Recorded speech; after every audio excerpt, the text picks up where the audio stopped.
All right, ladies and gentlemen, I am DM Angelo, and you are with us live this Monday night on the DM and Friends. And this is a continuation of our special guest series. Every Monday night, we're going to bring on a special guest. Chris and I, the guy that's over there, are going to bring on, that guy up there. And we're going to bring on a special guest like we have tonight. And we're just going to dive into stuff. So I'm really glad you guys are all here. Thanks for joining. And on this side over here, I do have my co-host, co-pilot, Chris Clark. You guys all know him.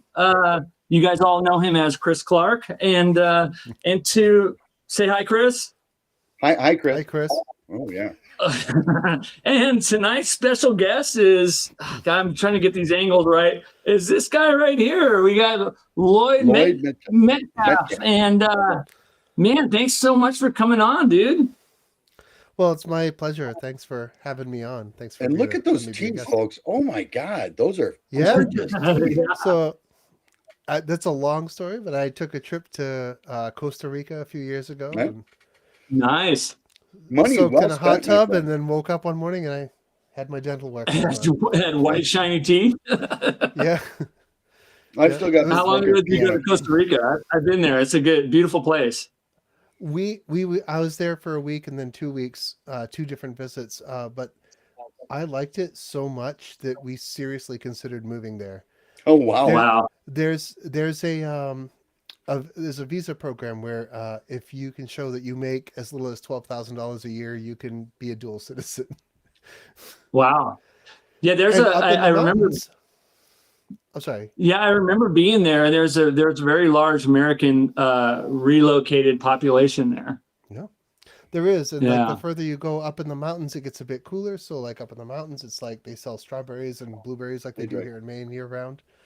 You know, down at the base, it's like a jungle. It was kind of nice. Well, I got to tell you, Angelo, I tried making $12,000 one year, and they tried to put me in jail for counterfeiting. It wasn't a good thing. It wasn't. Yeah, so like we work in the RPG industry, so $12,000 a year, that's like level A income, right? That's true. Yeah. Okay. Granted. Yeah. Yeah.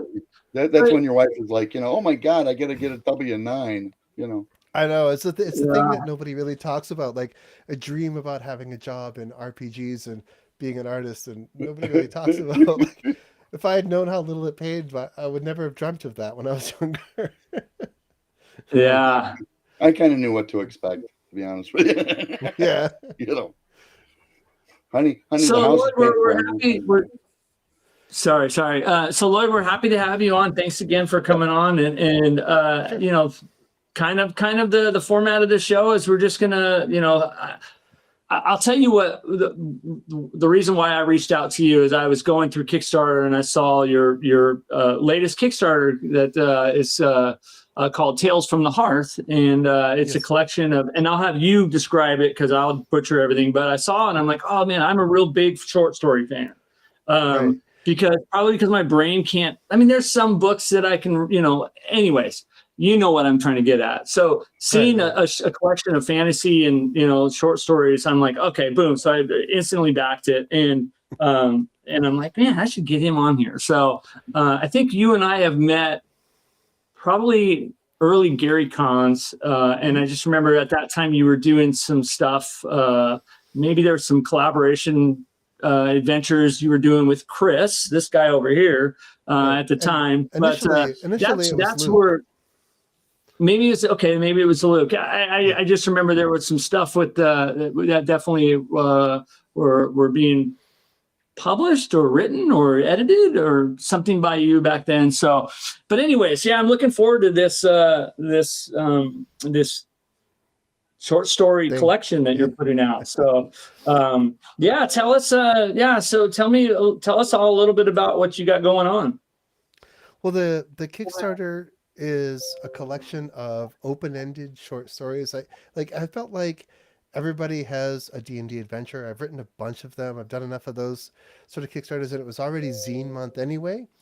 So it's a short. Where's my copy? I have a bring it up.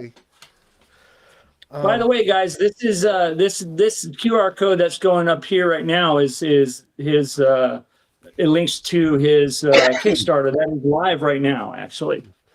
Yeah, and when it says handbound, it actually means that I have a saddle stitcher that I got in, and there's going to be one color plate in it, and the rest of it's like a half-size zine. It's not It's huge. cool. It's very Yeah, cool. but it's like it's zine, so like I'm actually putting it together by my own hands. So I'm not sending it out. It's not perfect bound. It's like I'm making it here in the studio. I've got the original art here. Yeah. That's like a backer level, and it's purposefully I'm pushing it as a no AI project because it's like just Yeah. no AI in it, and it seems to be when you start a Kickstarter, you have to report whether you use it or not. But I want to make it clear that I've just discarded anything AI these days. That's awesome. I just Well, Come on. I was originally thinking it might have been a typo, and it was actually supposed to be Tales from the Heart. But it's no, it's Tales from the Hearth. Yeah, so there's a one of the longer story in it revolves around a hearth, and I was just like, well, that's a good Yeah, title for the whole I thing. saw that. Yeah, and they're all open ended, so it's my hope that they'll like offer some gaming inspiration or something like that. Springboards And to Adventure. Yes. yeah, springboard. Yeah, exactly. Yeah, and so anybody that doesn't know who I am, I was art director for GaryCon for a while. Luke Gygax sort of discovered me on Yes. Facebook, I think.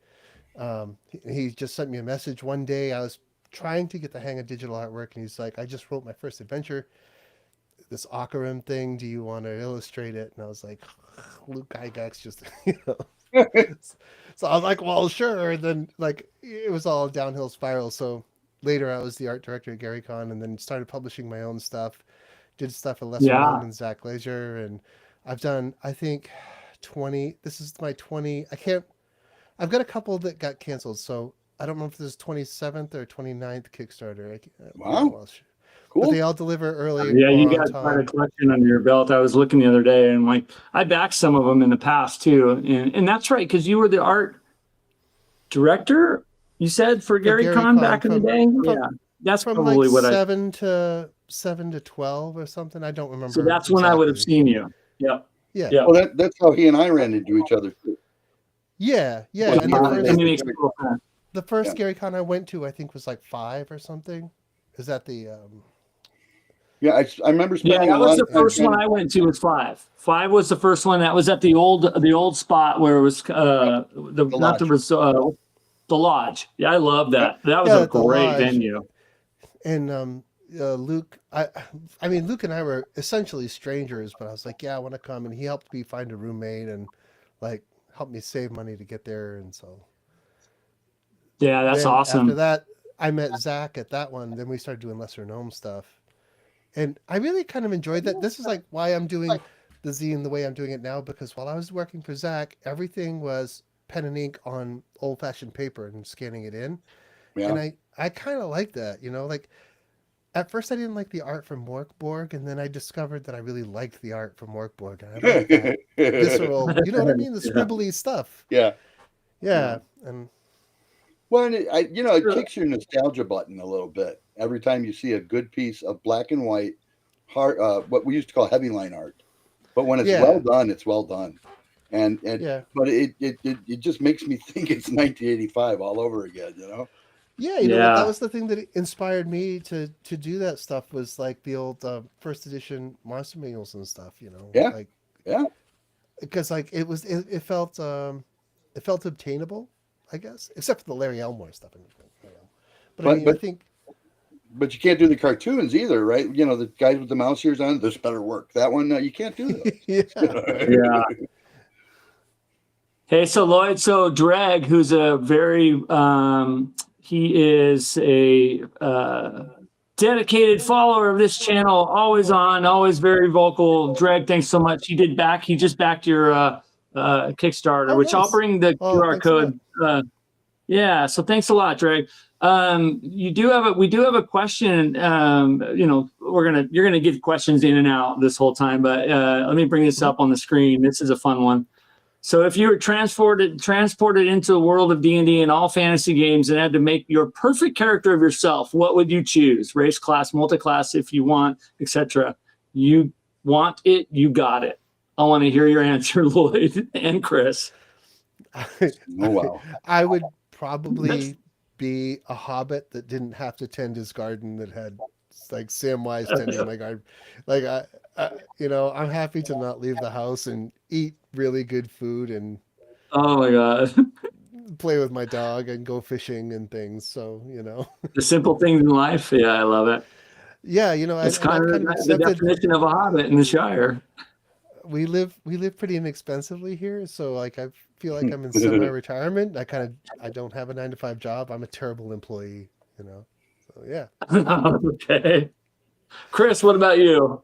Oh, I'd probably be a sea elf mage with a backdrop of a multi-classed as fighter, but only to about 8th level fighter. Mostly because then you have thousands of years to make level, and mages really don't work that hard.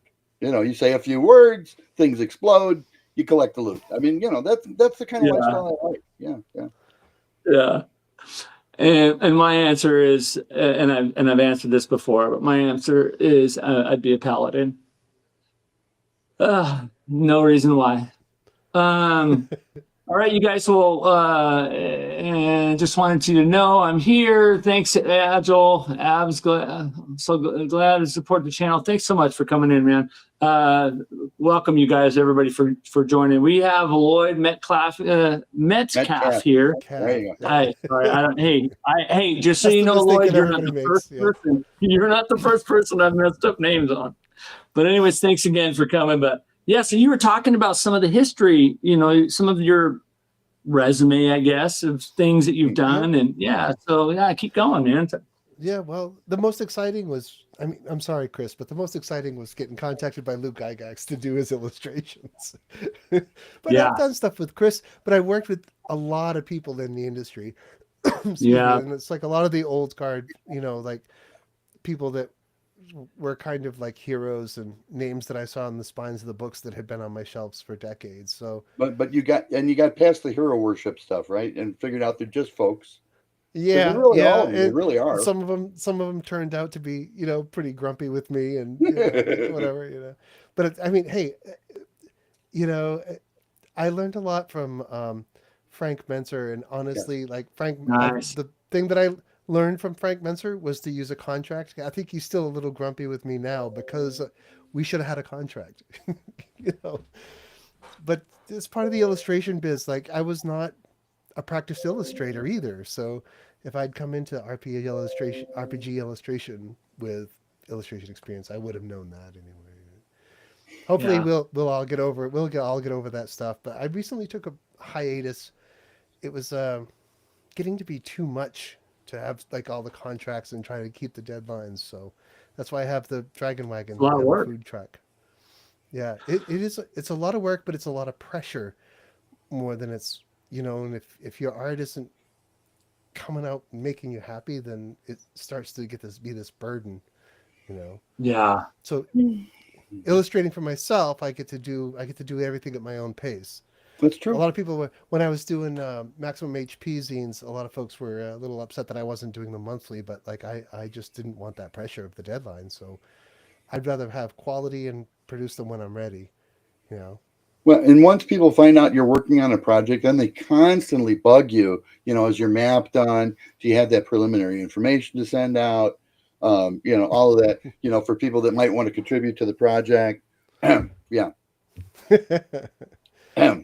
Yeah, but I can't say I regret it. It was just, I just needed to take a break, and now when I saw Zine Month, I was ready to come back. I've got a bunch of stuff in my pocket that I've been writing, and I think this zine is going to be the first in a series. I have a bunch of oops, we lost mine. He's got a bunch of LMs. No. Can you still hear me? Yes. We can hear you. Yeah, we just lost your audio. Far less attractive than those incredible pearly white teeth of yours. Yeah, we need those teeth back. Oh, I've got an optimizer or something that's trying to do. Anyway, I forgot where I was. Oh, yeah. So I've got a bunch of like stories of Maine and stuff that I've got in my pocket that I want to do, and it'll all come back around.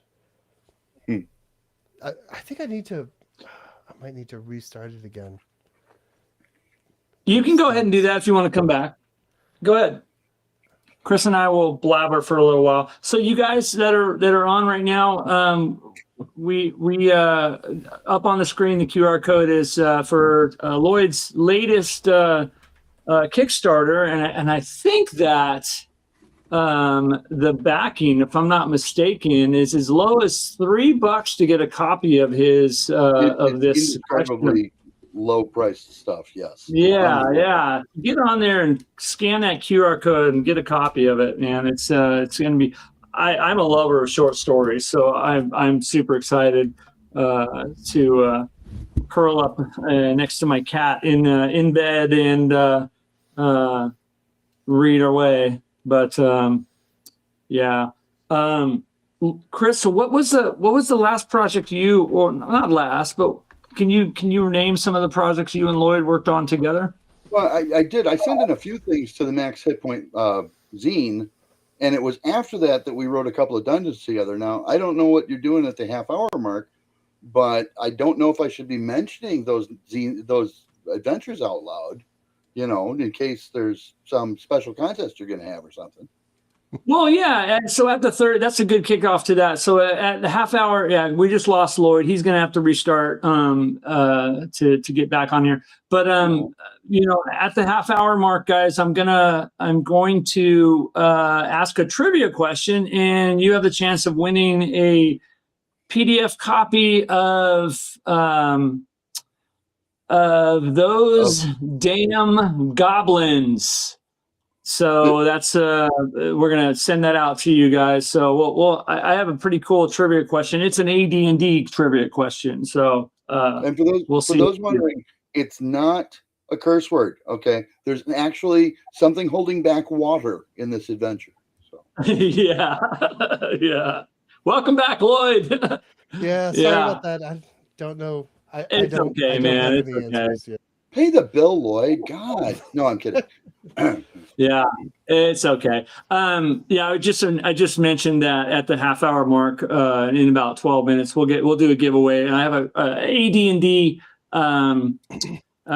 trivia question that I'm going to ask, and the first one to answer it will get a copy, PDF copy of those damn goblins, which I think both of you guys worked on that, right? So, yep. What were your guys' roles in that adventure? Chris did the heavy lifting on the bulk of the writing. Yeah. I published Chris it. did. I did the publishing and illustrating when I had Fail Squad games, but that transferred to Fehu games, but it's still a Fail Squad games book. So, and then I'm trying to remember. I almost want to say Bob Schwab. You came back with a couple of edits like, Chris, this is too complex. You're going to lose your gamers and your GM in this particular adventure. And so we simplified a couple of things that I had in there. They were a little complex, I can take direction. I'm okay. There was another person that wrote that pitched in some extra bits too, and I'm trying to remember who it was, but I forget right off the top of my head. Oh, he's trying to get the close up. Look at that! Oh, look at that incredible art. So yeah, that was also that was also a Kickstarter. I did an acrylic painting that sold in the Kickstarter, and that's really cool. I battled with that painting for a while, but I think it works. See, and it came out great. Does that machine look too complicated to you? Yeah, there was no way I was going to paint the machine that you were describing. Yeah, so it says a few years ago, human settlers discovered a marsh-covered valley that they knew would provide fertile cropland if only a marsh could be drained. Oh, there's the dam. So the dedicated water flooded the goblin lair, ousting the ordinary creatures and reaping their undying hatred. Now the goblins seek deadly revenge. Wow. Oh yes. Well, yeah. we were talking before we went. Oh, look at that. Timu had picked that up. Oh, Bob Brinkman was the other contributor. Yep. I remember. Yeah, Bob Brinkman. Yeah, Chris, Lloyd, and Bob. Yeah. Of this, and you can get it on Temu now, which is ridiculous to me. But like, it's also I don't know. The print house that I use, if you pay them a little extra money, they will do the print and distribution to lots of places like Amazon, Walmart, and so that one's got a lot of traction.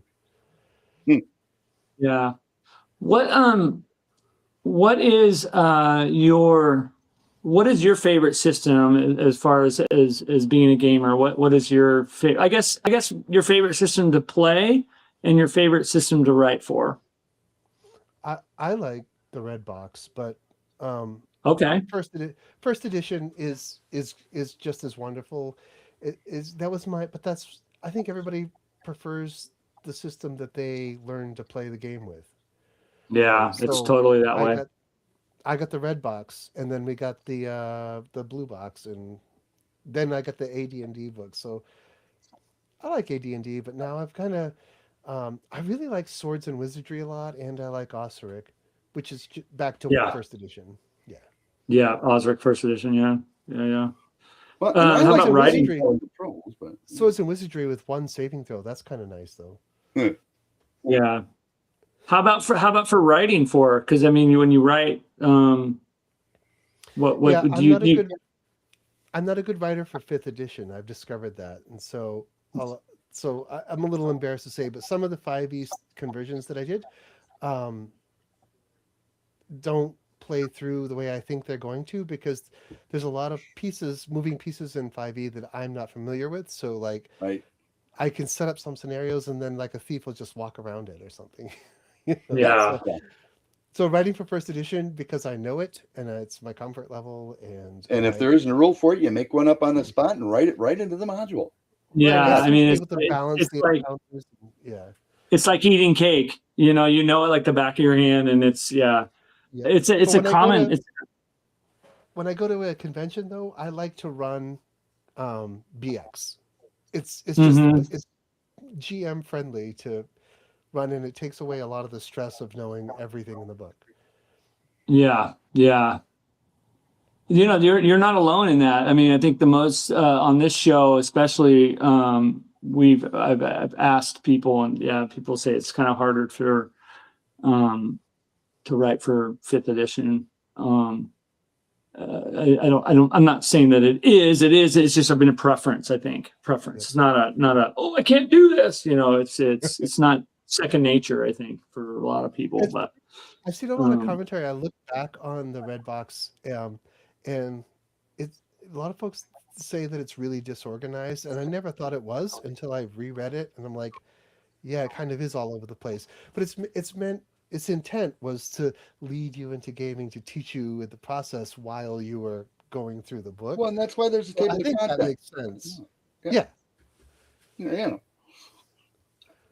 But it's not organized like 1E, which I mean, but I think it makes sense that it's not organized like 1E. But I don't know, I love it, and I tried to release an adventure that was a continuation of Castle Gygar or whatever it is. Zagig. Your first adventure. Yeah, right. It got taken down off of Kickstarter. Somebody reported it was too close. It was too derivative. I was like, okay. Yeah. No, it's funny. I got solicited by a couple of different companies to try and write some 5e stuff when it first came out as 5e for the Adventurers League.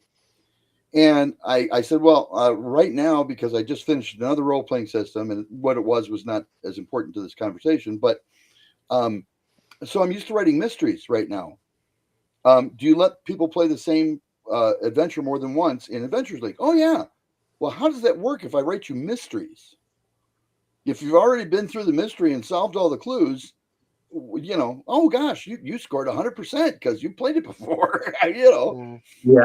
Well, we don't like those where you can only play the dungeon once and it plays the same every single time. And I feel like, okay, what do you want me to do? Yeah. You want me because I write good stories, or you don't. And if you don't like my stories, they're not good stories from your perspective, and that's okay. I found when I would sign up to run games at conventions, I would be an absolute nervous wreck. So I try to schedule all my games in the first day or two, and so that I could relax and enjoy the convention, you know. And Yeah. it's because I was even like 1E, I tried to run 5E, and that was a real hot mess. And I just apologized to everyone. It was, you know, so I Yeah. found that when I run games at conventions, though, a BX adventure, it's like I can just have a few notes on an index card and it works fine. Yes. Yeah. Yeah. Well, and Yeah, I try to do the same thing. I try to schedule my games at the beginning of the con so I can kind of let my hair down afterwards. That's what I try to do Yeah. too. Yeah. I try and schedule cons Chris where I have doesn't to stop run running the games. entire con. Chris, Yeah. Chris, you run adventures like 24/7 when you're at a convention. Like I can Yeah, come in at 3 he's a.m. and you'll be in a room somewhere with 20 flipping people.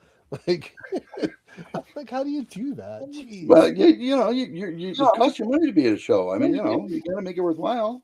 Yeah. You know. Oh well.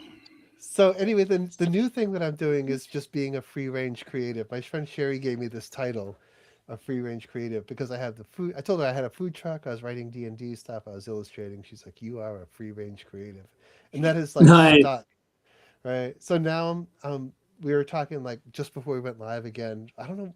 The better conversations might happen before the cameras come on, but I was shopping for a cargo van that I can sort of drive around the country in the off season and plein air paint out the back of the van and list stuff on Etsy. For Yeah. sale.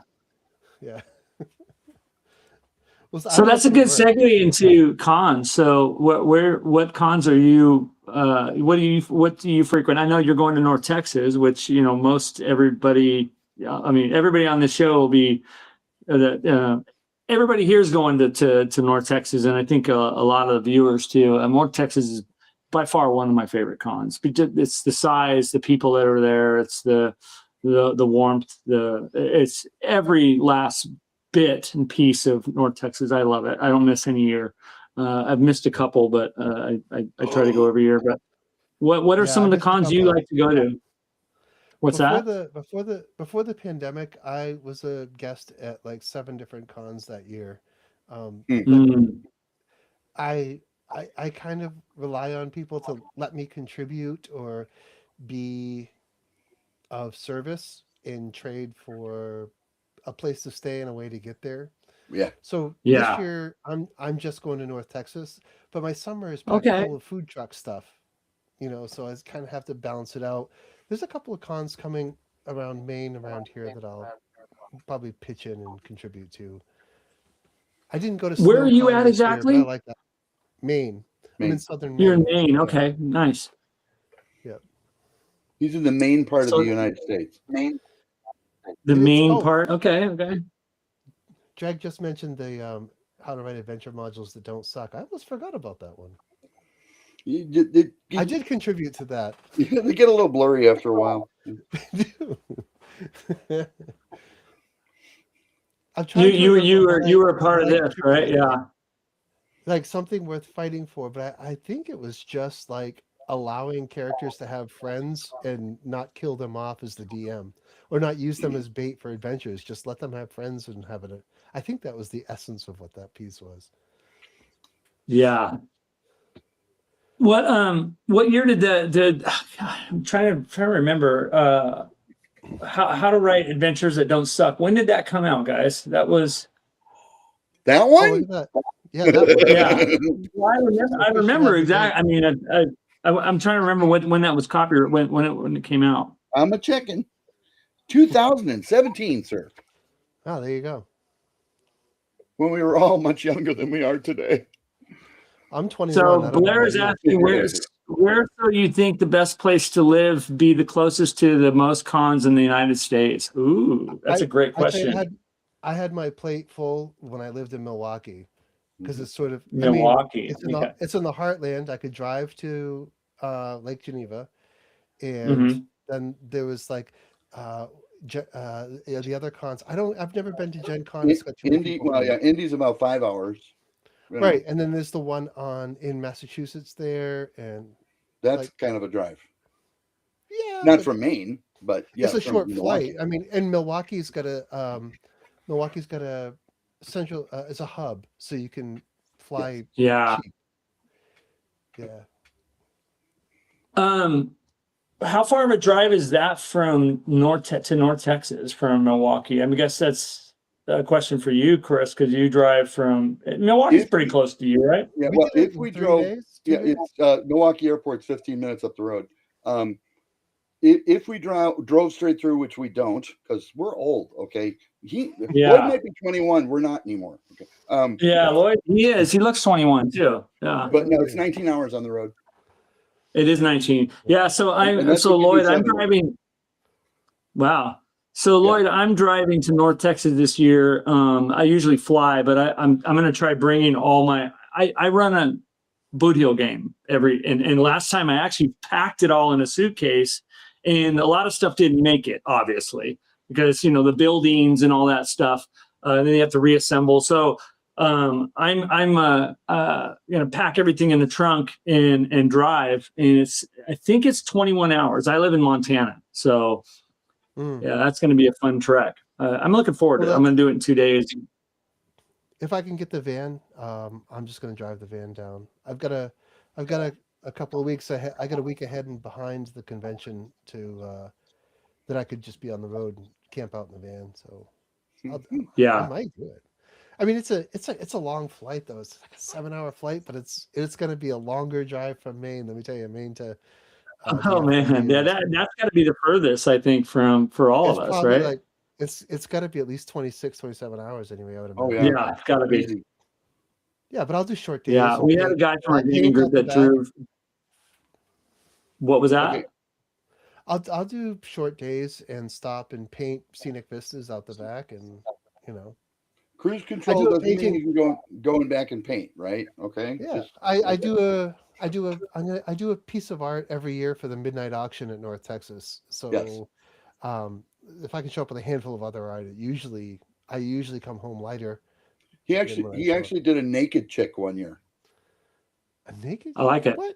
You remember that the little baby chicken that you did was naked? That was a little Penanique. But let's see. So far, I've done the Art of Seduction, but it was Mike Bottolato from Seinfeld. And then last year it was Gary the Organizer, but it was like the Prince Charles painting. Usually some sort of gag. I've got a good one coming this year, but I can't spill the beans yet. Okay. Oh, He's got something going that's on. evil. He collects You bad have roots or to something. go to North Texas RPG Con. You have to go to the midnight auction to see what the art is. Oh, okay, cool. I'll be there. So Dreg just says something worth fighting for is a designer's designer commentary. A lot of people in the industry could learn from this. I was thinking exactly of writers like Steven and even Harley. Yeah. At least I'm looking at you, Clark. Yeah. Well, thanks. But it's one of those things that happens in D&D adventures so many times that DMs let their players have a friend or a pal or something, and then it's like sucked away or used as bait, and it always kind of ground against what I wanted to happen. Like, just let somebody have a friend. Jeez, you don't have to. Yeah. But so far the biggest. No, go ahead. Sorry, I didn't mean to interrupt. Go. The biggest thing that I've discovered so far is I can't remember if it was in Damn Goblins or if it was one of the adventures. There's a ghost dog. Maybe it might not be Damn Goblins, but I put in a ghost dog. And, you can describe all of these terrible things, the struggles that people are going through. But like, as soon as at the convention, when I was playtesting, as soon as I said, there's a ghost of a basset hound, like somebody stood up and said, they better not have hurt that dog. And everybody was invested in the game. Wow. So put a ghost dog in. So we got a question from Blair here. She says, what's the longest game you guys ever participated in a con? I'll go first. I did an all-gay game, but I was a DM, so I didn't play in it. I was well, I guess that's playing, but it was a tournament that went 4 rounds, and it was a DM for it. And that was back in the days it was 4E days, actually. I was a DM for 4E, big, huge 4E tournament for a WotC sponsored tournament. But yeah, what about you guys? I once at Winter War, which is a con that gets held in the Champaign-Urbana campus, University of Illinois, played an all day long 1/72nd scale World War II tank battle that lasted all day long. Nice. And it was what was the big tank battle? I can't think of it. The Russians versus the Germans, but I can't think of the name of it now. And I remember though that we actually had like an hour lunch break, and they were like, and if you're late getting back, you'll miss your turn. So we're, everybody had a 45-minute lunch break, and it was a blast. But oh my God, we were exhausted by the time we were done. You guys want to go out drinking tonight? No. And I mean, in 1982, I was 20. So yeah, normally we would go out drinking. Because in Illinois, I wasn't legal yet. But yeah. Illinois. I take back my answer. But what about you, Lloyd? How about your longest game you ever played in? I have a bit of ADHD and autism spectrum somewhere, so I don't last long at conventions in games. I get a little squirmy and fidgety. I show up at the table with fidget toys and stuff, and I draw pictures a lot of times. So I purposefully stick myself into 4-hour games or less even, or less. Yeah. And I like it, but if it comes in waves, that's okay. But honestly, at a convention, I kind of don't want a continuing story. I want a new game each time, And I kind of like one shot.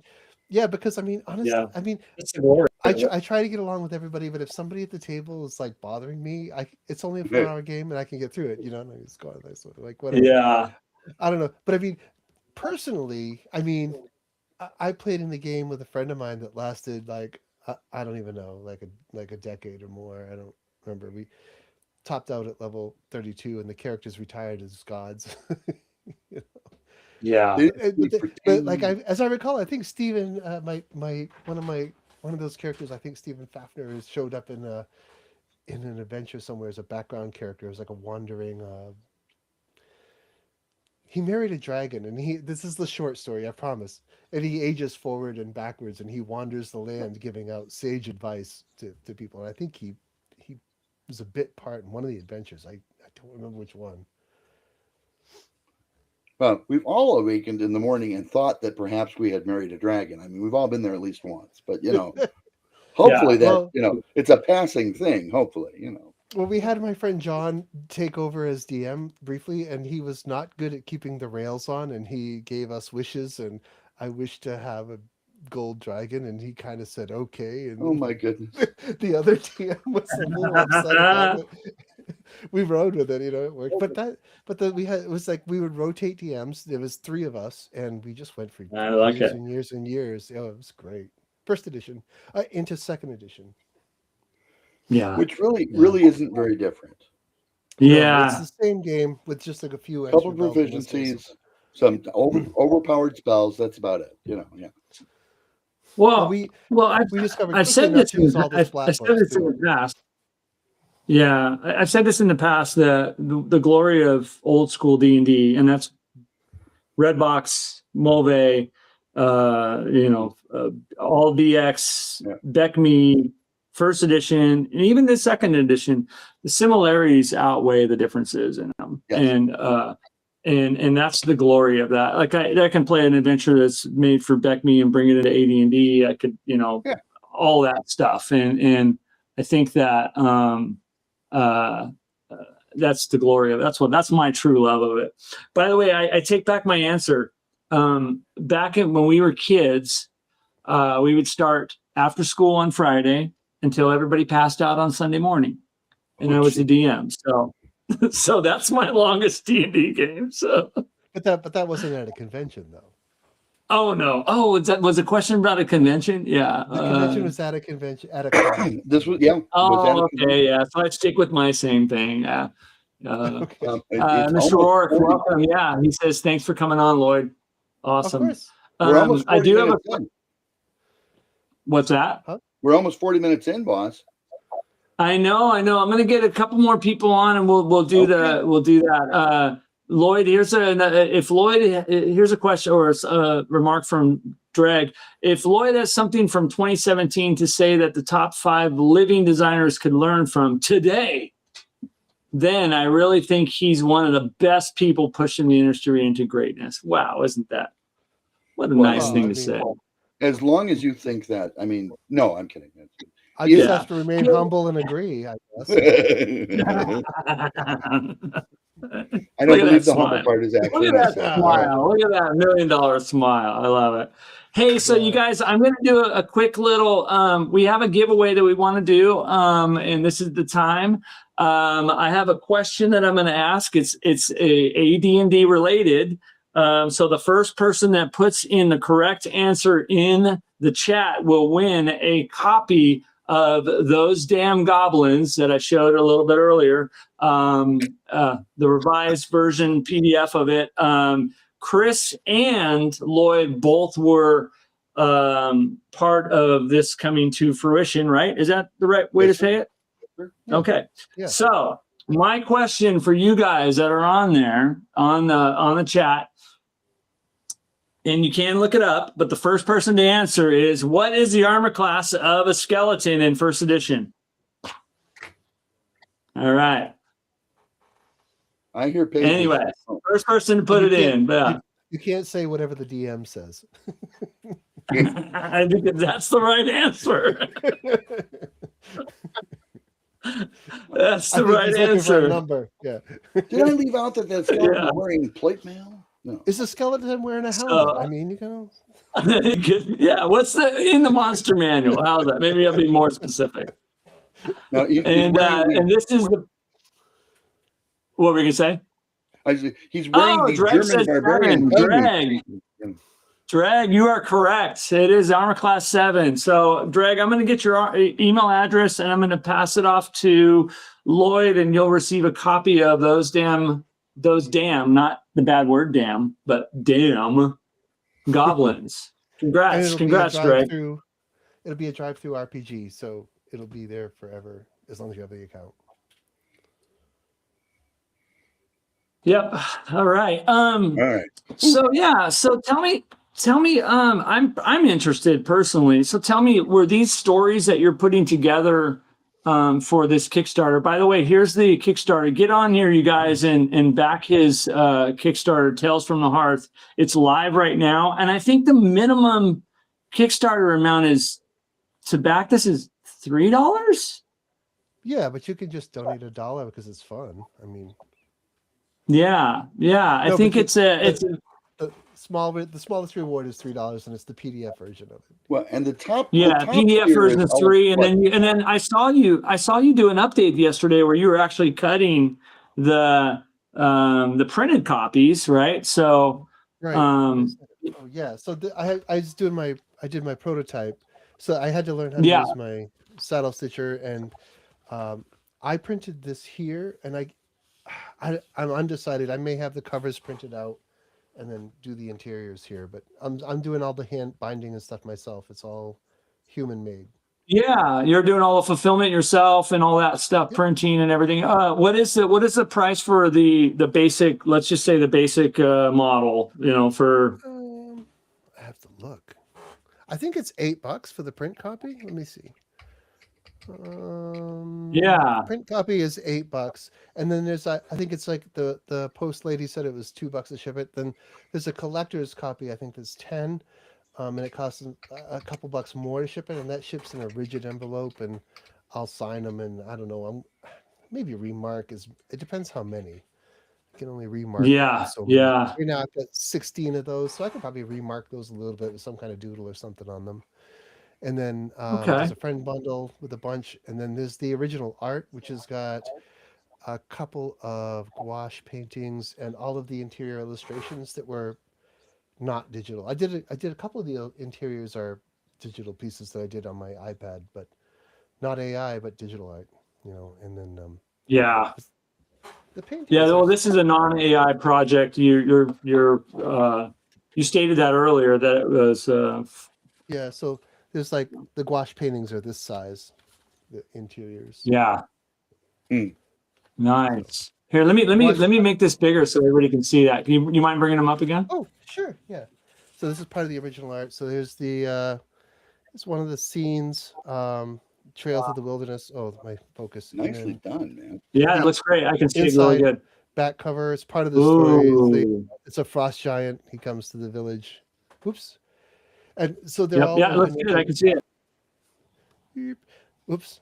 Yeah. They're all Always go open-ended the opposite stories. direction. Everything is reversed. They're all open-ended stories, so they don't really have an ending, They but don't they're need to see made my to face like super huge. It is, yeah. get There you go. things flowing, you know. Yeah. Good. Is it wrong of me to say you're getting better at this art stuff? Because you Well- were good before. Well, I really hit a high point with the digital work where I really got good, and I sort of fell out of practice, and I tried to do stuff that was out of my scope. Like I really think one of my best pieces was Luke's Ocarim 3 with the octopus on the front. Yep. I Yeah. really like that. And then I don't know. Then I just hit the struggle bus for some reason. But like I'm back on this kick with real paint now, again, and I've been watching tons of James Gurney video. James Gurney, if you don't know, was like the background artist for Fire and Ice, or one of them with Thomas Kincaid, Okay. and did Dinotopia, and he's got a whole series of YouTube videos that are super inspiring. And I bought gouache paint, and now I'm.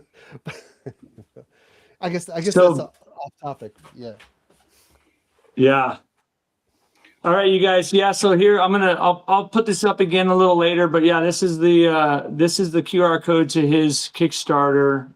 Get on there and let's. Well, and with the top tier, honest to goodness, the collector's tier is $10. I mean, Yeah. Lloyd, you sell yourself too cheaply, my friend. You do. Well, there's the original art level with all the Right. art together is $250, but I mean I'll stick them in a frame too. But yeah, it's but if I'm doing the internal pages here, binding it myself, it's just my time, and I think I wanted zines to feel handmade. You know, I feel like I was doing Maximum HP and they're perfect bound and stuff, and they're polished books. I don't feel they fit the zine thing as well as this does. I would tend to agree. Yeah, this looks Yeah. really cool, dude. Yeah. I like I'm the looking zine to forward be to reading grittier. it. I might have to get the collector's copy. Jeez. I'm going to get the collector's copy. I got permission at dinner time, so I'm good. But by the way, don't ship it. Bring it with you to North Texas.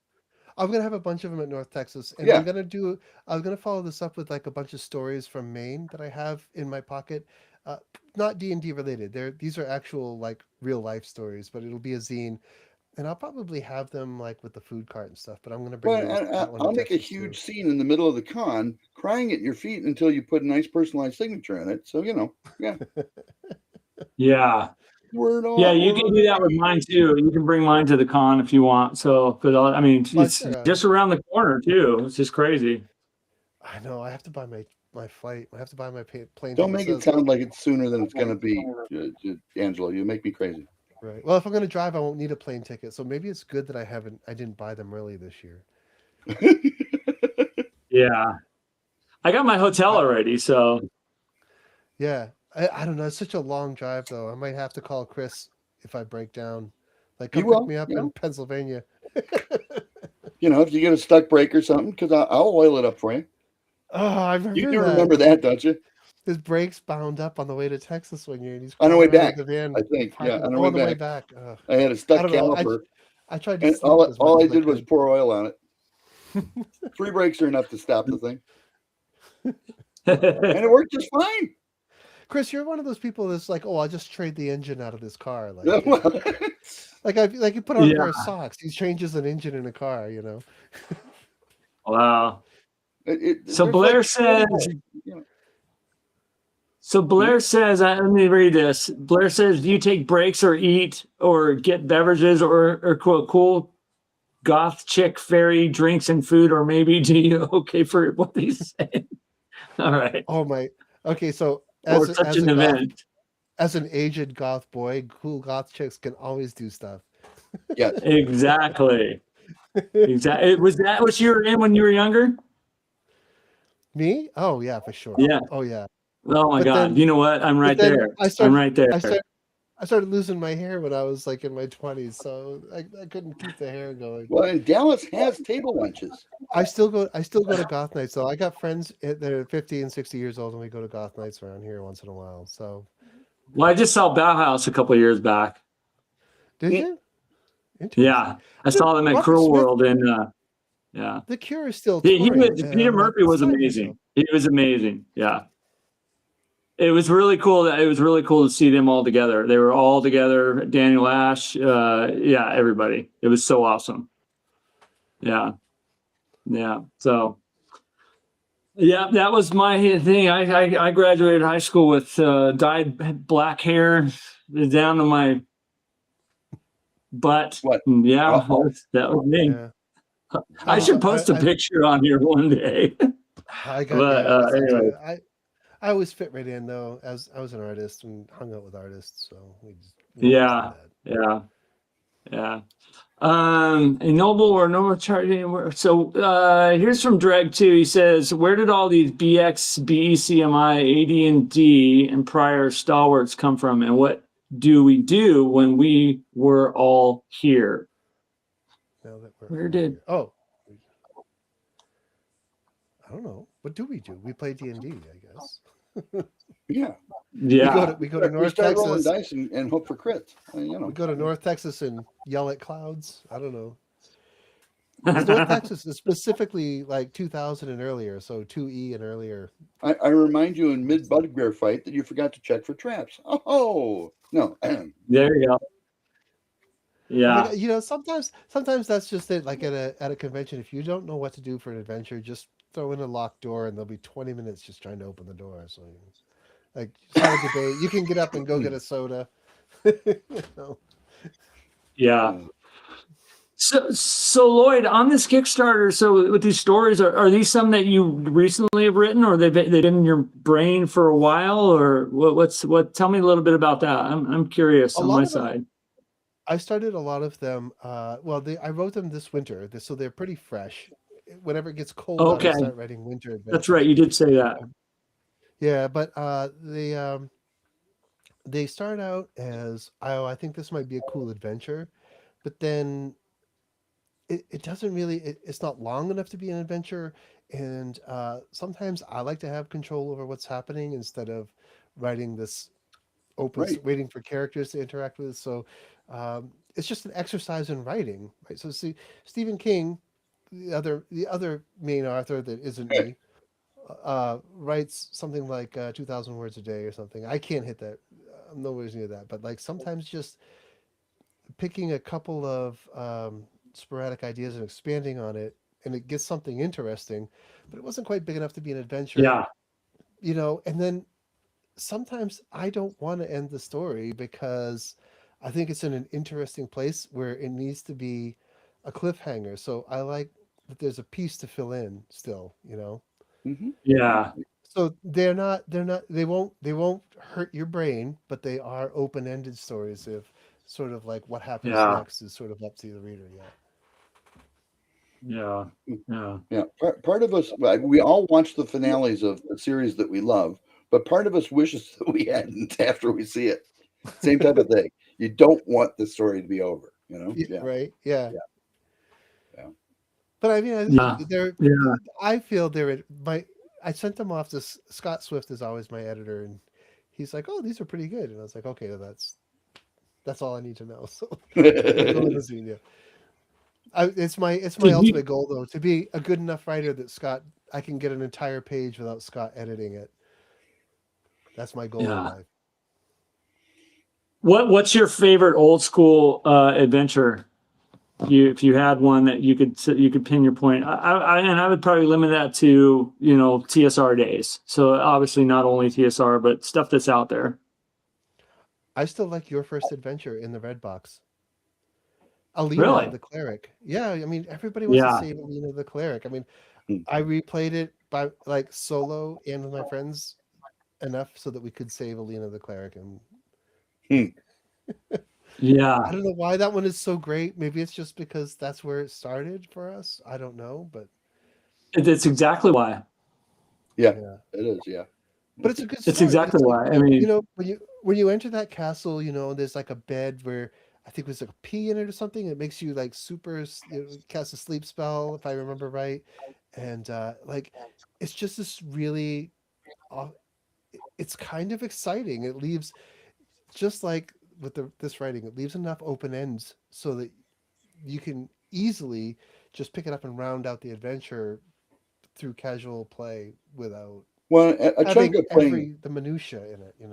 a chunk of playing D&D is find out what happens next. Yeah, Yeah. yeah. So yeah, I think yeah. it's cleanly written. I like, and that's that first adventure is something that I strive for. It's minimal description, um, but it doesn't force feed you this You can text just walk wall in. of text or story. It just Same sort as of always. is there. You know him. I do. Yeah. Yeah. Oh, that's just their arm. And your left boob. So, yeah. There we go. Bye. Good night. Hi. Say hi to 17 million people. Yeah, no, she's. Oh, there you are. Heidi said. Hi. All right. 17 million. That's good. You really have expanded your following, haven't you? Yeah. Okay. Yeah. Yeah, I think that's funny that you bring that up, because that is the very reason why. I mean, you first didn't acknowledge it, but that is I think the art, the nostalgia factor is what really keeps us coming back. You know what I mean? And the friendships and the nostalgia and that sound that we heard, the first dice roll we ever had, and what it sounded like. And I've said this on every live stream because we always go here. I remember the first place I remember being in Jay's, my best friend at the time's bedroom. We were all playing D&D. I remember that first dice roll. We didn't know what we were doing. We had no idea what the rules were, but we had fun. And I've been chasing that for 50 years, almost 50 years. I'm not that old. I take it back, 20 years. I'm only 26. So, Yeah. I remember that. I'm sorry. Good. The thing one of the things that really inspired me art wise, when we got the first edition books, we played the red box like a million times up to level 3. Then we got the blue box. We played that a little bit, but then we got the AD&D books, and I think it was Monster Manual 2 that's got the Jeff Easley thing with the furball giant in the forest. Like, on the cover. Yeah, I had my nose on that painting for years. Like, just I want to do this. I want to work for this guy. I don't know who he is, but like, it's like that. But that easily painting just really hits me like right in the right. It itches my brain in all the right spots. It just feels like adventure, to me. And it really does, man. My first North Texas that I went to, they put my booth right next to Jeff Easley. And I think that's where I met him. And then, no, I met him at GaryCon, but the first North Texas, they put me next to Jeff Easley, and they wanted us, it's like, oh, here's a bunch of supplies. We want you to paint something. So like, I'm next to this like superhero Jeff, trying to do a painting, like, so no pressure. And they made us roommates even. So I discovered that Jeff is like hilarious. He doesn't say a lot, but when he does, it's like so funny.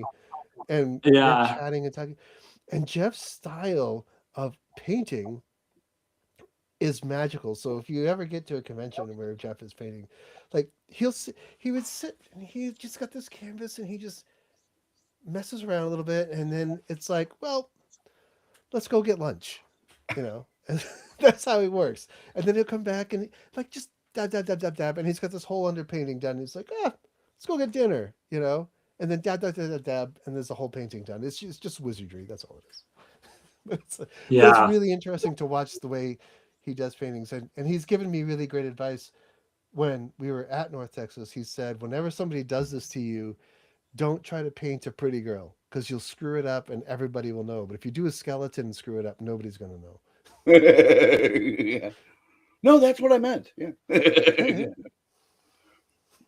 Yeah, it's funny. I have the same reaction to a lot of the Dragon magazine covers because those were what I kind of grew up with. Every month, something would come out, and there would be this amazing cover, and this beautiful art on it. But yeah, I really love that Easily cover too. That is probably one of my favorite Easily pieces.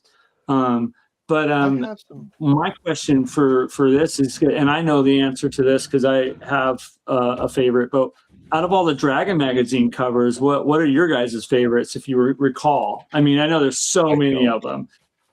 I'll go first. Issue 106, Lady Valshea, which has the fighter magic user elven elf, Lady Valshea, holding her horse, and she's got in her hand, she has a pseudo dragon as her familiar. And man, I wonder if we could bring that up. That might be kind of cool to. Yeah, I don't have any of the. I mean, I have like 3 copies of Dragon magazine still, is all, because the kids got into mine when I was little, and the only ones I have are the ones I had articles in, and I don't even know where they are. Somewhere here. Yeah. So I don't remember if it was that year or the year after that I got this from Jeff Easley. And it's actually his it's the let me make this bigger drawing. It's the preliminary drawing for the ACM. Oh yeah, that's so amazing. Beholders destroying, doing a death ray on everybody. Yeah. Right. Well, so he did a painting of this, and this was the preliminary painting to plan out the composition. And I won't tell you what I got it for. But it wasn't much. Yeah, that's super cool. Yeah. I love it, and like Jeff's pen and inks are just astounding. But I didn't read Dragon. That's gonna disappoint a lot of people. But I didn't read Dragon. We were always like, we grew up super poor in Maine. Like we had the books, so the Dragon covers. I got a big stack of Dragon magazines from a friend of mine, and I still like thumb through them just because they're neat. But I don't attach nostalgia to them. Yeah. Yeah, this is my favorite. I'm going to bring this up because I just absolutely love it. Give me there we go. This is my favorite piece of Dragon cover right here. If it's going to come up. Yeah, it should come up. Here we go. This is my favorite. Oh yeah, that's a good one. Yeah, I don't know if you guys can see it. Isn't that the girl you were dating last week? This was Parkinson. Parkinson. Yeah. I'm a huge Keith Parkinson fan. Yeah. Yeah, this is my favorite cover probably. And then the other one where the girl is healing the guy that was beaten up by a hill giant, I think. And I actually have a print. I think it's an Elmore. That was in the 3-ring binder monster manual. 2nd edition. Yeah, that was too. Yeah, it was also, I think it was a cover. Maybe it wasn't. But then there's another one too that this is having a problem uploading. There's another cover that I really liked was the one where the giant skeleton is attacking. You know which one I'm talking about, right? I forget the artist, but that was also a color. That was also a color plate in the 3-ring binder. I don't know if it was a cover of a dragon, but it could have been. You're right. I think they used a lot of those from Dragon and pulled them in for the. You're talking about the 2E Monster Manual 3-ring binders. Yeah, such great artwork in all those. It was amazing. He did a cover. I think they used it for a cover, but he did one called Sopwith Dragon. Do you remember seeing that? I'm pretty sure that was a Keith Parkinson. Just gorgeous. It was basically a dragon with the wings painted as though it were, a Fokker B biplane fighter from World War I. Yeah. Nice. And I'm sorry, no, it was painted like a Sopwith camel, but he had a different one that was painted like a Fokker. But yeah. Yeah, Drag just says that's number 53, September 81, features a cover of Clyde Caldwell showing a elf cleric in a snowy scene above the fallen warrior healing him. Yeah, let me bring that one up. There was an Elmore that did that too. Yeah. So let me see. That was issue 53. Dragon issue 53. Let's see. Image. Oh, I don't know if this is the right one, dude. And you can't find it. Sorry. I'll share this one. He's talking about this, which this is the 53 drag. This one right here. That's the issue 53. Larry Elmore is another one of those. This is Clyde Caldwell. Nicest guy ever. Yeah, that's not an Elmore. Yeah, this is Caldwell. The one that I'm talking about it's in a snowy. It's a cleric healing a fallen fighter. I love that painting, and it's got like the footprints through the snow, and it's like you can feel it. Yes. And the giant is off in the distance. He's either forgotten about them or he's searching for them. You know, and you can like there's a whole adventure in that painting, and that was like amazing. There is. That was the whole thing. It really unleashed imagination, didn't it? It did, yeah. It felt like that could be your character. Like this is me in the adventure, you know. Totally. I mean, a short story could be written by that, or you know, okay, this is it right here. It was a yes. Okay, I'm bringing this up, guys. I need to. I'm my juices are flowing. All right. Yes, they are. So this one right here. Yes, you're talking about this. Yeah. This one right here. That is issue. I see it. This is issue number 146. Is that what it says? I can't. Barely can see it. Yeah. Yeah, that's probably one of my second favorite covers. Yeah. I love it. Because the Paladin's almost dead? No, just because like Lloyd said, it's literally it's a short story right there. You know what I mean? Like it's just empathically evocative. Like so there you go. The one you showed previously with the wizard and the dragon, it's sort of an establishment of power. It doesn't have a big story. That Elmore piece there has like this. It does, and I have a print from him because every year I go to North Texas. I try to buy something from. Well, when Elmer was there, I'd buy something. This year I'll probably get something from Easley if he's there. I get stuff from Darlene and all that. Just collect as much as I can and try to frame it. And maybe I'll get something from Lloyd this year. How's that?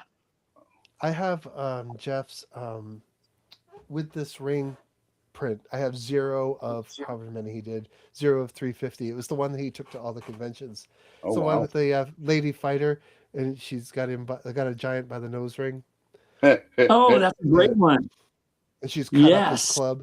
Yeah, with this. So I have number 0. So he had sold out, and I was like, Jeff, I really love this piece, and like, whatever, can I buy this from you? And he's like, you don't want that one. It's got tackles. It's the one I take to all the conventions, and it's numbered 0 of like 350. And I'm like, no, Jeff, I think I want this one. I want this one. Like, and he's like, all right. He's like, $15, I don't know, or something, or like, buy me a hamburger or something. I don't remember. So I was like, and I still have it. I love it. Like that, I have 0. Somebody's got number 1 in that series. I have number 0 of that series.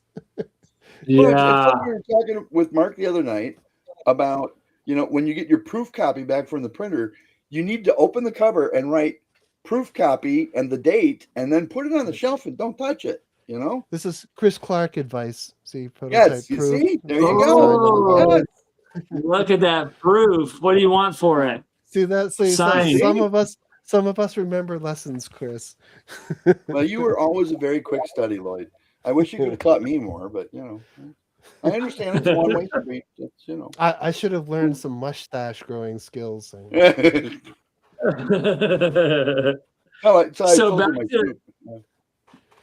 when we were talking about running games and all that, and this last page we were at, I think it was only day 2. Chris was already losing his voice, and that's how much he games when he goes to cons. He doesn't stop. Yeah. Gonzo, baby. As far as running games, I think you were on your 4th game, and you already were losing your voice. Yeah. Well, it was a bit of a noisy venue, There's a big open warehouse with curtain walls to, kill sound, which, okay, what about the 20 feet above the curtain wall? Oh, well, anyway. But that was a good time. It was a good time. Yeah, it was a good time. Good time, good time, good time. Well, all right, you guys. Well, I do want to take a moment here to give a couple shout outs to some every live stream, Lloyd. I kind of give some shout outs to people that also have Kickstarters and or some cons that we're going to be going to, and just past guests. I like to just kind of throw these out there, but you guys remember the gentlemen that were here from Tales from the Tape. This is their QR code. If you didn't get a chance to scan this, it'll take you to their up and coming Kickstarter of Tales from the Tape, tape deck. I think it's going to be starting on the 23rd of March, or oh god, I'm losing my brain here. But anyways, go to that. That'll get you to their initial Kickstarter. Obviously, Mark, you guys, we had Mark on last week. This is his Parlor of Leather and Lace Kickstarter with that just ended, but that'll bring you to his site and all his cool stuff over there. I also want to bring up my very good friend Greyhawk Grognard, Joe Block, Adventures Dark and Deep. This is ending, I think, it's in the 50-hour mark, ending in a couple days. I'm going to do a short video on this in the next day or so to see if we can spread the news a little bit more. He's almost at the 10,000 level right now, which is pretty exciting for him on that. Joe's a good guy, guys. He's supporting. Another thing I wanted to bring up, we got AidCon, which I'm really excited for. I actually am a special guest there at AidCon. So is Chris and a bunch of folks, and we're all going to have a good time. Lloyd, you're not going to make it to AidCon, are you? No. Again, it's one of those things where I kind of need someone to boost me to get there. But who doesn't like Heidi Gygax? I mean, if you don't like Heidi Gygax, you're not in the human race. I absolutely love Heidi Gygax, and I'm telling you, I'm gonna actually get them on the show here pretty soon. Yeah, actually, I remember Eric. I love Eric too. So I remember when Eric met Heidi. He was at GaryCon, and we were at the VIP, like the staff party, and there's a VIP, and he's like, man, I gotta get to talk to Heidi. He's like, whatever it takes. Like, he was like, the second that he saw her, he was smitten, and then like now he's got the whole family. It's just worked out really well. But I remember that's so awesome. He's such a good guy too. He is. Yeah. He's such a great guy too. I actually had my first real conversation with him at Page. I think I had seen him at GaryCon before, but never really got the chance to talk. Yeah, good guy, really good guy. So. Yeah. That was super cool. And we also, you guys have the Fight On issue number 17 just got released, so get on there, and I think he's got a discount code for that too. If you want to, that's for Ignatius Fight On magazine. So fun stuff. Ignatius. And last but not least, there is a Kickstarter that's going to be released in a couple more months, weeks, days. But called you can follow it now. Oh, but you can follow this now. The cast, the infamous. What's a good word for this? The intimate, ominous, the infamous Castle Wolfmoon. So scan this code. Everybody on here, I want you to scan this right now. And I want you to go there and get a notification for this Kickstarter when it kicks off, because we're going to be really pushing it. It's going to be a lot of fun. A lot of people that have been on the show will be contributing to this once Chris gets off his butt and gives us the notes that we need. The notes that we need so we can participate. But anyway, so I'm really looking forward to this. This is going to be a lot of fun, Chris. One of the industry's most famous pieces of vaporware, except it's really not. We're really going to do it. Okay. So yes. Yeah. So in the next couple weeks, to you guys, we're going to be showcasing some of the art that's with it and some of the cool stuff. Chris is obviously the main dude, this guy above me, for that Kickstarter and for the work. They all worked with Gary back in the day with us, so I'm sure we're gonna have some sneak peeks about it and stuff. So I'm looking forward to really talking about that more. And no, last but not least, you guys, this is for our guest here, Lloyd. This is his Tales from the Hearth. Go on here and scan this. Somebody scanned the last one, by the way. And he's practically giving it away. And let's show some support for Lloyd and his Kickstarter that we've been talking about here, which is going to be a collection of short stories that he has whipped up in his brain this last winter. So let me see if I can. Sitting in a hobbit hole through the cold of winter. Yeah. Did it get pretty cold in Maine? It's been sub-zero every night now for weeks. Every day. Wow. Yeah. Well, today it warmed up. It got to like 20 degrees. I have some friends that want me to teach them how to ice fish Wednesday, and I think it's going to be 30. So, wow. Yeah. Are you a big fisherman? Do you fish? I used to have a tackle. Do you get out a lot fishing during the summer? Free range creative. I like fishing in wet water, not ice cold hard water, though. I mean, I've never ice fished. I love stream fishing. I'm just starting to get into fly fishing. So Chris is a big fishing. You're gonna hate me for saying this, Lloyd. I now have a rowboat. We go on the river, and believe it or not, we've caught northern pike out of that river. Oh, really? Like decent sized northern pike, like 4 or 5 pounders. Yeah. So I bought a boat off of Marketplace for $100 last summer. And I call it Hundo. It's been my refurb project. I got a old '60s Johnson that I'm tinkering on, and I got to do the woodwork in the boat to refurb it. But I bought an aluminum. I didn't want to worry about it. But going out on the bay off the coast of Maine, though, is like an experience like no other. I can't. How big is the boat? Every spring, it's a 90 horse, and it's 24-footer or 17. No, it's not 16 too bad. Okay. or 17, but it sits pretty deep in the water. But I've seen whales out there, porpoises, sturgeon. I mean, there's a lot of. My wife calls them Nova moments that happen when she goes out in the boat. Like nothing happens. When I go on the boat, I have Nova moments. But I love fishing. Wow. I don't care about catching fish, but I like the act of pretending that I am. But as long as the boat is longer than the waves are tall, you should be okay. Yeah, well, sometimes they're not. I had the last boat that I had that could go out there was just a 16-foot aluminum boat, and I got caught in like 15-foot swells out there, and when you're running up hill, you got to be on your A game some days. Yeah. Holy cow. But then when I write like seafaring adventures, I'm ready for it, Well, I was gonna say, your wife be out there with me, and she'd say, "Why did the ocean get warm all of a sudden?" Yeah. Only in a that's like a limited area spell there. Chris. Yes, there you go. Exactly. Yeah. Area effect. Well. And somebody said here, Drake says that Chris might be doing a Kickstarter every month in the year of 2027. Okay. Actually, there may be 3 this year. Yes. Yeah, it's hard because Kickstarter is like once the funding is finished, you got to wait 2 weeks to get your payout and let them settle the funds. There's a lot of like hurry up and wait stuff in a Kickstarter. Yeah. Well, You've done quite a few Kickstarters, right? I've done 20 something, right?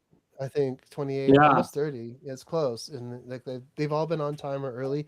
But I do a no frills Kickstarter, right? So I don't have a ton of stretch goals and all that. I don't do stretch goals. Can like ruin your budget if you're not absolutely cautious and cognizant of all the costs. Yeah, so I just. Well, and by the same token, though, what you see is what you get. You never are going to be disappointed because you didn't get what it looked like you were getting from Lloyd Metcalf, ever. Right. I make sure. So, like, when I launch a Kickstarter, usually typically the writing is done, and I'm just waiting for Scott to do the editing, and I'm plowing through the work. So usually, if I have the cover done and the writing done, then I can launch. Yep. And if it's up to me to do Yeah. the art, not for somebody else, but you know, Yeah. and Yeah. Yeah. So Scott's a good so editor. for this particular one, are you going to keep any? Are you going to make extra for? Obviously, you are because you'll probably be selling some at North Texas or wherever you go. Do you have a formula of how many more you print out on hand to sell hard copies later on, or do you just kind of do your exact amount? And well, yeah, how I do you print do that? extra, but these ones I'm printing myself, right? So I'm just going to print Yeah, the yeah, cover, and then I'll do the interior pages and bind them here. So I have full control over how many I'm going to have. got it. But when I use the print house, Ingram, I will usually order an extra dozen or so at least, depending on what I think I'm going to need Okay, and what I think I can Sure. unload, and just keep a few on hand. And I mean, every time I order, I can still order back copies, but they do fulfillment for me. So when you see stuff on Walmart and Amazon, I might only make $2 on the module, but I don't have to do anything. They print it, they ship it, I Right. deal with it. Free money. Yeah, Yes. yeah. and I'm curious about this. What would you consider probably your most successful Kickstarter that you've done and or that you're proudest of? Mm. Well, the most successful was set to be that Castle Geigar that got shut down by Yeah, Wizards. So other than that, I don't know. I guess I would count I don't know if I count the numbers or how much fun I had on it as success. yeah. I mean, Like either or. I would like to break the $10,000 barrier. I don't think I broke the $10,000 barrier on any of my Kickstarters, but they're just modules. They're 32-page booklets, really. At the end of the Yeah, day, yeah, and I'm not, like I said, I'm not piling on tons of work for Right. myself and tons of costs for yeah, myself in the middle of a Kickstarter. When I launch the Kickstarter, my writing is done, you know.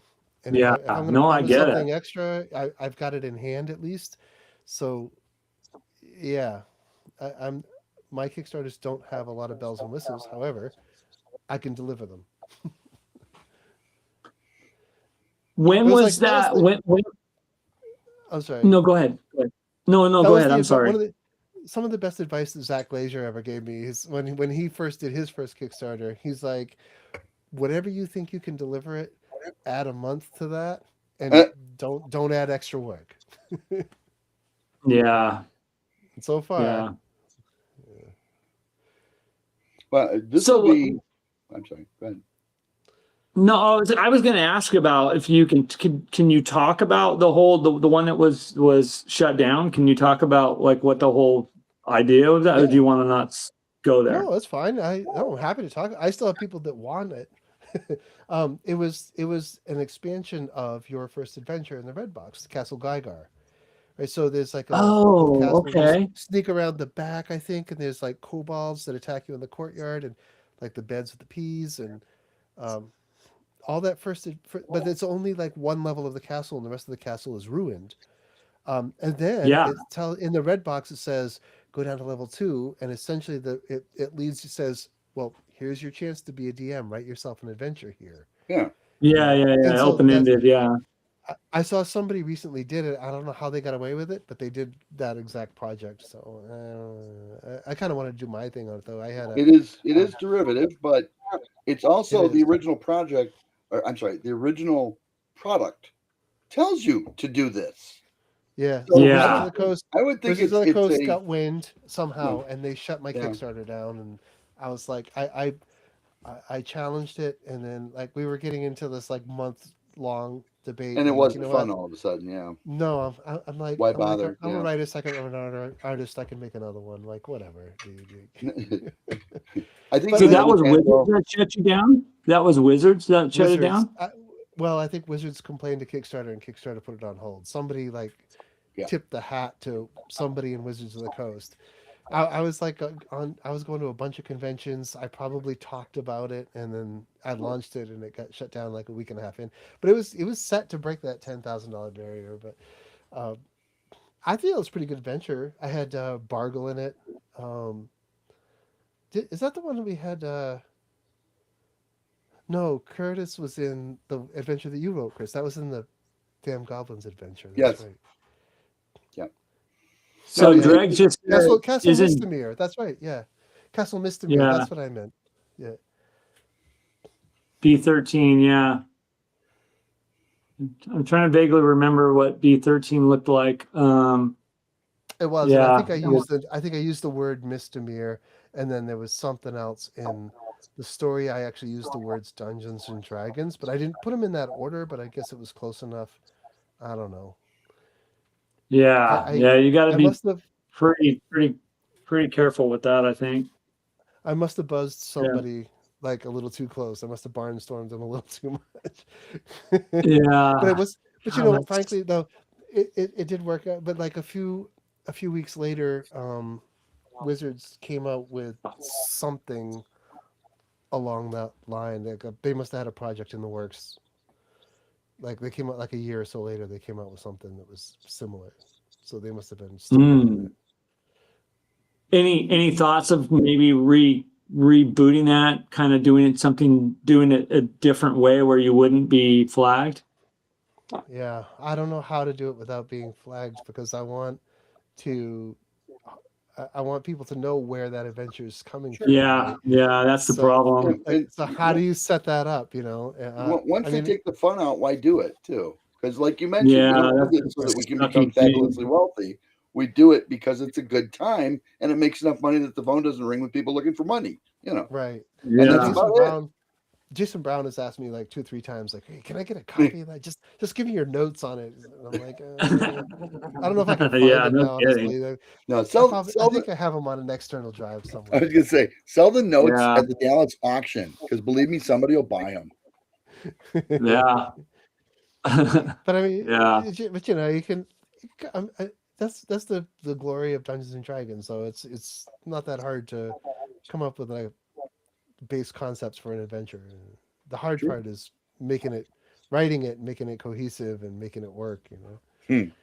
You gotta yeah, write a story. You gotta write a story where you don't know the main characters, you don't know the ending for sure. You have to yeah, write, You you don't have to even write know all the the in flavor between. text and none of the dialogue. Yeah. Yeah. yeah. Sure. Well, you guys know. Well, well, we're coming out the half hour, the bottom of the. I don't know what you want to call it. The bottom of the show, the at 1.5 hour mark. We've We're scraping the been barrel. blabbering away for an hour and a Oh, half. yeah. Wow. Was there any questions that we missed? I don't know. I don't I should have been see watching any that other thing questions closer. out there, guys. Let me see. Yeah, I just see some comments. One was saying Heidi Gygax's upcoming show will be amazing. Can't wait. Ignatius Fight on Magazine. Oh wow, he's been reading. Drake said he's been reading it all. Chris might be the guy said that one already. Yeah. No, I think we got all the questions. All right. Well, Lloyd, Well, thank you so much. It's great seeing What's you that? again, man.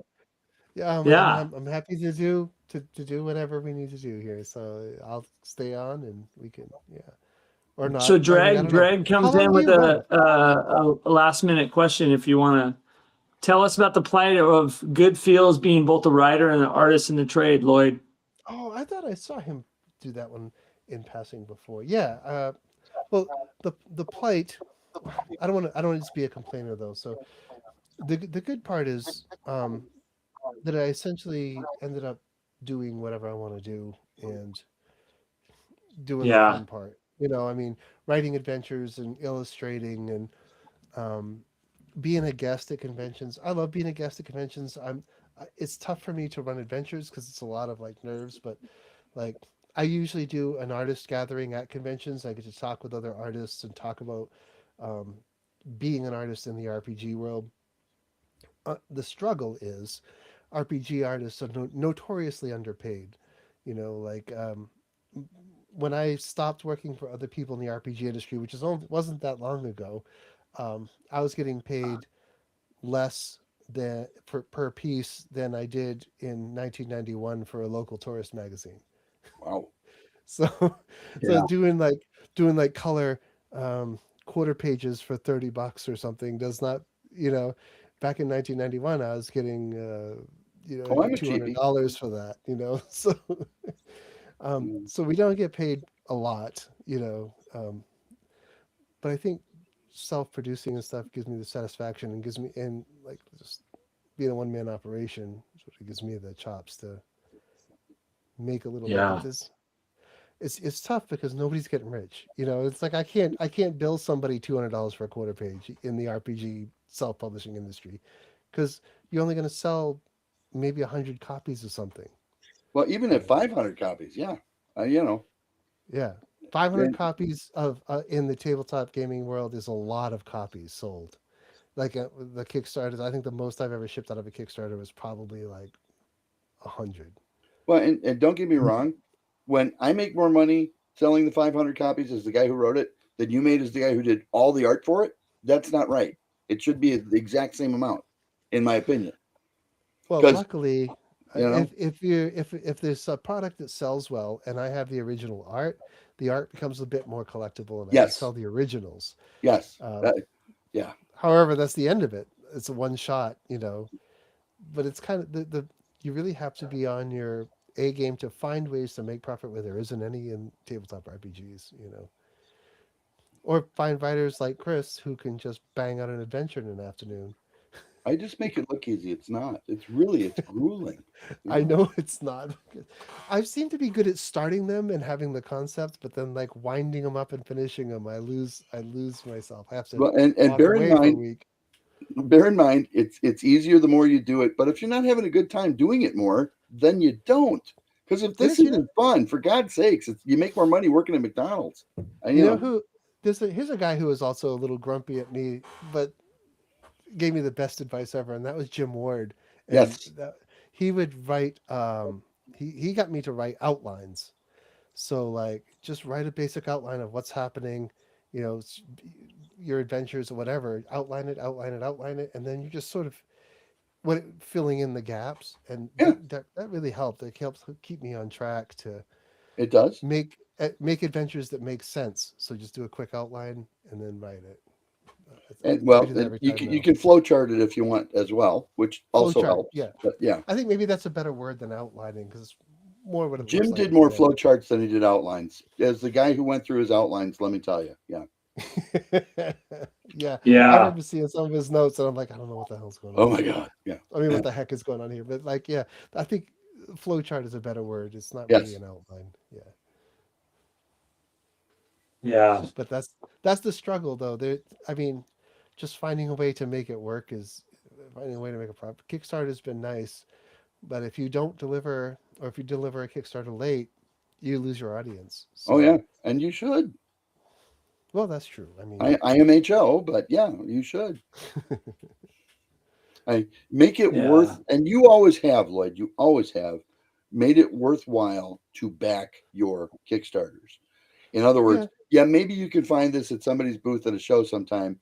It will not be the same as if you backed the Kickstarter. Not even close. Not even right, close. that's true. Like so getting a copy off of drive-through, definitely. Like I try to stuff in things into my envelopes of the Kickstarters, like bookmarks or Yeah. signed copies. Usually I do like the first 20 off the press. So when I get my box off the print, I just open the first box upside down. They're numbered, so I know which ones came off the press first. Okay. I'll number the first 20. Like, Yeah. I really go through an effort to make sure these are literally the first 20 off the press, and sign them and number them, You have come far, Padawan. But Yeah. I mean, so I've written a couple of turds. I mean, this not every adventure is the best one, but Now, Chris- the best Chris thing you'll always ever tells do, me- Lloyd, is the next thing you're doing. Believe me, that's that's exactly. always I the was right just gonna say, you always said you're only as good as your last adventure. So That's if you didn't right. like the last one, you better cover it up. answer. Yeah. Sometimes What do you it's think? okay. I was going to say, what do you think? So you just mentioned, so what do you think the worst one you did was in your book? I did one that I tried to print myself at home, and this is where I learned that you should never self-edit. Tim Cast can edit himself. He's the only person I've ever met who could actually edit his own work. I know. Well, he'd have Jim go through it. Wampler would go through it, but Yes. what was something. You always knew what you meant. Yeah, you know what you meant, but not everybody else Yeah. does. So something. It was like a swamp adventure. It's like Ogres of the Fen or something. It was not. Oh, a the good one with the adventure. little Okay, so a scene run by the- goblins or something. The inspiration for this adventure, no, there's ogres in a marsh, and Okay. there was undead or something. The inspiration for it came from the 80s movies with the little time bandits. And Oh, at yeah. the end of, Oh, I love that Time movie. Bandits, they pull a piece of evil out of the microwave, right? So Yeah. like in my mind, there was these pieces of evil throughout the swamp, but like it just didn't come together. And I should have had an editor, and I don't know if there's any copies in existence, and I just Sometimes it is okay to decide not to publish. I did. I mean, I self-published. I delivered that Kickstarter from at the time we were renting a house in Florida, and I was printing. I got a big copy machine. I printed them. I got the covers and then printed the interiors. Yeah, not my best work, but lesson learned. Time Bandits. I love that movie. It Time was a Bandits. good one. Yeah. It was kind of quirky and weird, but it was But definitely. you never knew what to expect. Yeah, it That's what inspired was it. inspired It's so great. imagination. Yes. Yeah. I remember that because that was like back in the this 2E Dungeons and Dragons days, maybe, or 1E 2E conversion, and they had, Yeah, like, it was this around pig that guy time where there's let's a see when piggy Time guy Bandits came out. in the evil wizard's lair. I'm like, oh, that's an orc. That's an orc. But everything was Yeah. plastic. It was weird. It was just like they were all draped in this plastic sheathing that was supposed to be their castle or something. Time favorite- Bandits my favorite actually line- was 82. Time Bandits actually came out in 1981. You'd think it was a lot later. My Yeah, favorite Mark and I line is saw it on one of the guys is like, oh, so that's what an invisible wall looks like. Yeah. No, It was very Mark and I saw that cheap. on a date night, bud. Really? Yeah, that's how old that is. Yeah, 81. Yeah, 1981 it came out. Yeah. That's I just Googled it. Yeah, that's crazy. That was a fun time. Yeah. Very quirky, very, very English, very Very yeah. Monty Python. Yeah, there you go. That's a good way to put it. Yeah. It's also Yeah. hard to publish an adventure without like yanking someone else's material. And like I know everybody does it. Like Tim sent me one that was something Adventures in Boscadell or something that was really like a remake of the Don Bluth cartoon. The rats that live under the house, the intelligent rats there. Mm. Nim, Secret of Nim. It was really like Ah, I was okay. like, can we do this? I don't know if we can do this because it feels a lot like Secret of Nim, you know. Like, Secret all the Name, players yeah. get turned into mice and you go through the adventure. And I was like, they encounter all the stuff that was in the barnyard. I'm like, I don't know if Tim remembered watching that movie or just wrote it unconscious without thinking about it. But He did it. You He always actually did a couple of the mouse adventures, as Yeah, I remember. Yes. you always got to have a second pair of eyes. And I mean, Yeah. I was not going to give Tim any kind of notes. I mean, I think Yeah. he softened up to it eventually, but I was like, I don't know if this is Yeah. this is my Jim quote. tried writing in that same venue, and he wrote a squirrel adventure, if you'll remember. I bet think that we was asked right. you to do some art for it, and it never saw the light of day. No. But yeah, Jim Moore did a squirrel adventure to work with Tim's mouse adventure. I had a Really? vision. It was Heroes Tim's- of the Forest Floor or something like that it was called. Yeah. Yeah. when Tim sent me that. It was right around the time that Chet Minton was doing Sir Queso, his mounted mouse knight that rode a chicken, and I was like, that really needs to be in that Tim adventure. I don't know if I could afford his artwork. They came back from TotalCon ready to do Heroes of the Forest Floor type adventures. So I'm sure that it was to do with Chet as well. Yes, you are correct. Yeah. It could be. Yeah. Chet's really good. We're gonna have him on the show pretty soon here too.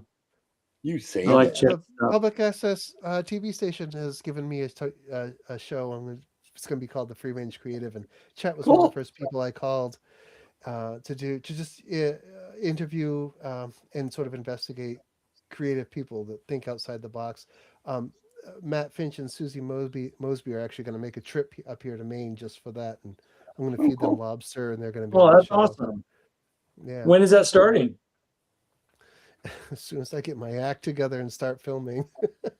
Oh God, yeah. But if I would really like to be able to film, like get the van so that I can take the camera gear on the road and just go to these people. Yeah. I mean, Matt and Susie wanted to come to Maine anyway and get lobster, so that was kind of an easy sell. And Chet, I'll run into Chet throughout the year at different conventions, but I kind of I also want to find people that do other creative things and entrepreneurs and stuff. So, but I did a fishing show on the Saco River Community TV, and it had a lot of traction. So they were just like, "Hey, do you want to do another show?" And I was I'm like, telling you, it's the teeth, man. That's what it is. I feel like I could sell a used car. You know? That's awesome. Yeah. So All right, that's you that's guys. just Well, the Free Range Creative. Yeah. I love it. I love it. I love it. I'm going to put in the show notes, I'm going to put a link to your Kickstarter, the drive-through, those damn goblins. And I'm also going to put, you have a website with your company name, right? The Free Range Creator. I've got a whole bunch of them. So the Free Range Creative has a YouTube channel. Fehu Games has a website. Let me make sure it's still where it needs to be. Well, you know what you can do is after the show, send me all that via Facebook, and I'll put it all in there. Yep.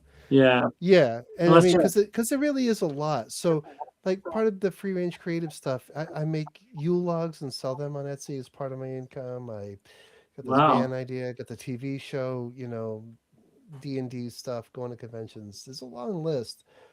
The website may not all be relevant. Do you need special wood? Because, I can bring you some apple wood down to Dallas or something.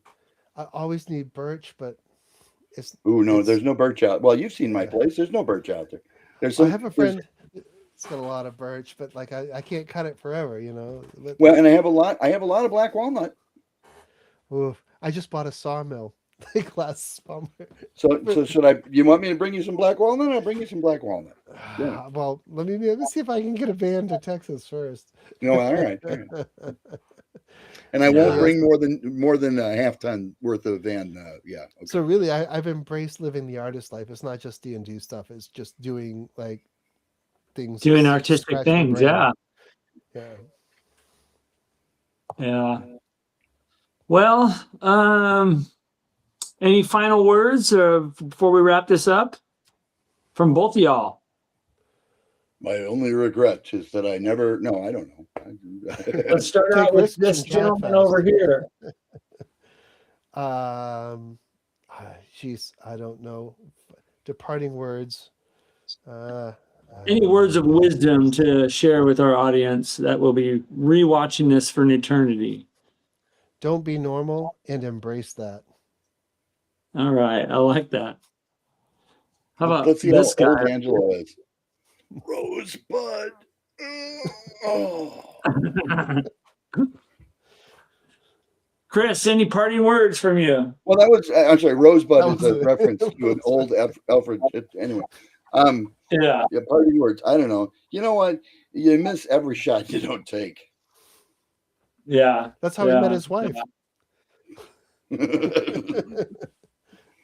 There it is. Yeah. Well, you guys, thanks again, Lloyd, for coming on. It's really cool. Well, definitely, I reserve the right to ask you again. So you've taken the 1 foot plunge, and now you know what? Now you're mine. So, so you guys need some time. I also stream this on my YouTube as well. So.